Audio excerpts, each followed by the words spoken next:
In the burning silence between empires, when the world trembled under hooves that promised extinction, a single name rose like a storm breaking through smoke-choked skies, and history, ancient, stubborn, and blood-soaked, would never forget the moment the hunted slave became the man who shattered the Mongol dream. They called him Baibars, a boy stolen from the steppe winds, dragged in chains across markets where human lives were weighed like grain. Yet inside him lived a fire that refused to die, a quiet oath whispered in the chambers of his own broken heart.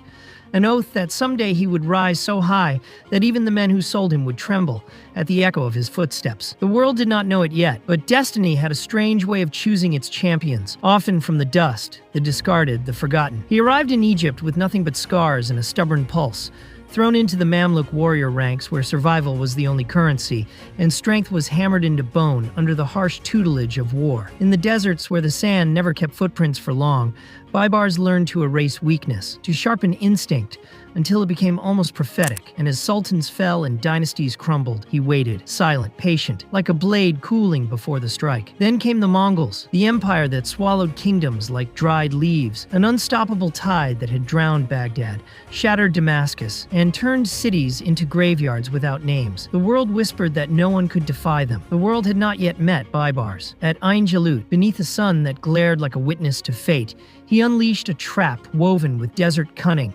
luring the Mongols into the narrow valley where their ferocity became their undoing. And when the dust cleared, the earth drank the blood of an empire that once believed itself eternal. It was the first Mongol defeat in open battle, a fracture in their legend, and Baibars stood at its center like a man carved from defiance itself. But victory did not soften him, for the Crusaders still clung to the Mediterranean coasts, fortresses of stone and faith, watchtowers of foreign ambition, and Baibars moved against them with a relentless logic shaped by years of chains and battlefields. One by one, their strongholds collapsed under the weight of his strategies, from Caesarea to Arsuf to the towering citadel of Krak Chevaliers, where even the walls seemed to bow to the inevitability of his advance. It was not cruelty that guided him. It was the cold understanding that survival in a world claimed by empires required steel, calculation, and an iron heart that did not waver. When he finally rose as Sultan of Egypt and Syria, the former slave ruled with a vision forged through storms, rebuilding cities,